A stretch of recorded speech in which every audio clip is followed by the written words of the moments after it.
The reason I know you can find your voice is because I did.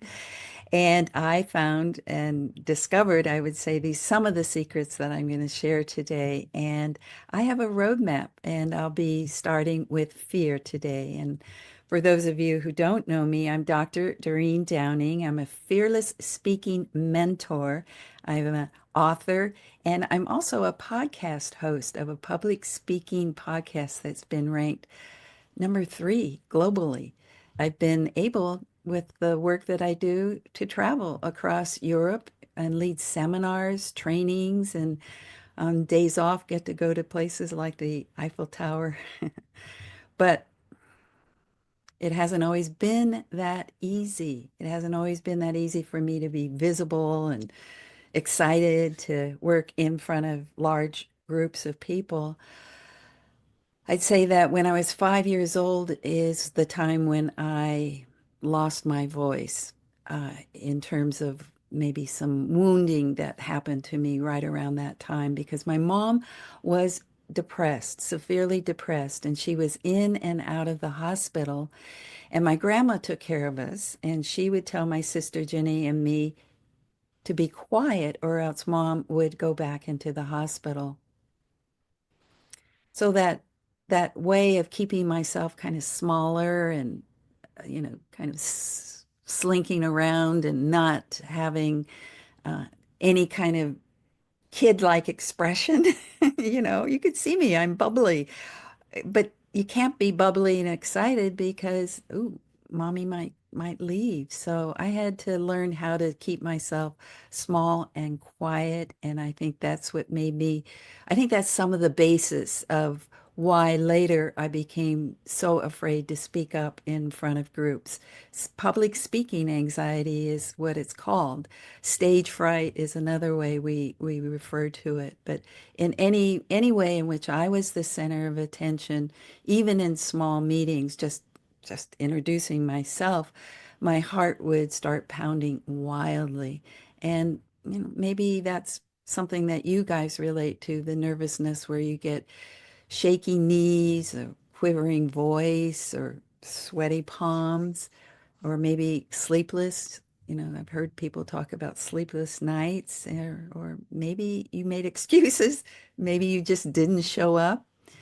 And the profession I chose, psychology, gave me the opportunity to stay quiet and be a listener. I mean, that's my gift. That's my skill. I can listen. I listen deeply. But it also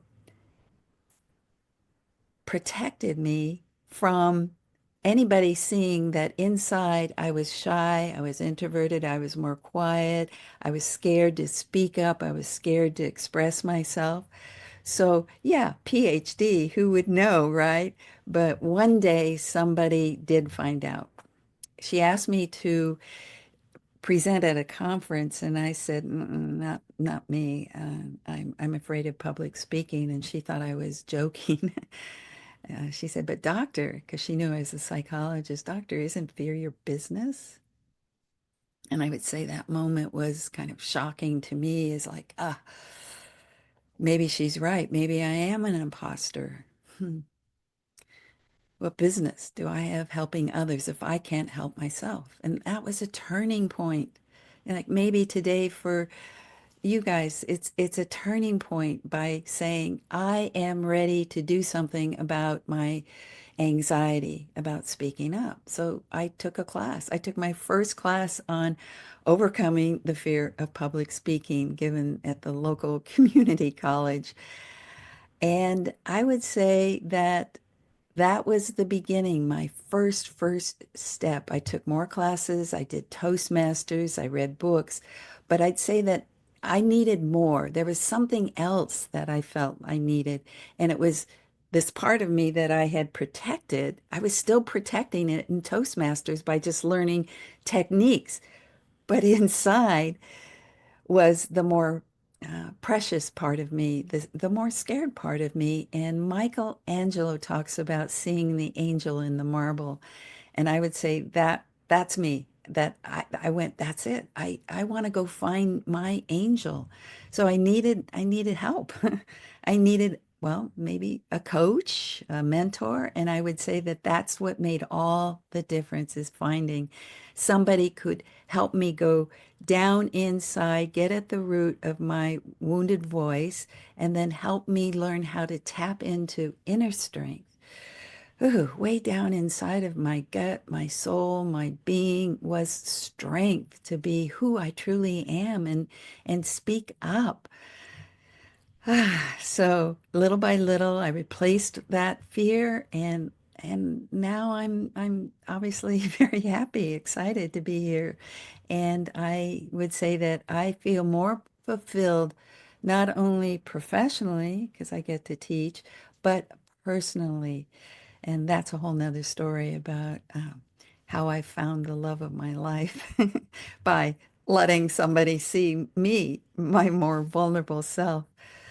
And I've written a book about my journey. If I did it, you can do it. And I know if you're struggling, some of you I do know personally, that you're still looking to be more confident in your own skin. And you know, because you've already started working with me, that I do have a way and I love to guide you. I don't say, you know, go out and do it and I push you or I've got your back. I say, I've got your hand. I'll walk with you through any kind of challenge. So some of you, I know you're needing to get out there and promote. Some of you have your own business. Maybe you're a coach, or maybe you're just working for a company where you feel like at a meeting you need to raise your hand and express your opinion about a project. And finding your voice is a process. And today we learn by starting to dissolve fear so that you can tap into a treasure, your superpower, and be more confident to express what matters most to you. And by the end of our time together, if you want to continue building confidence with me, I would love, so love to be your mentor.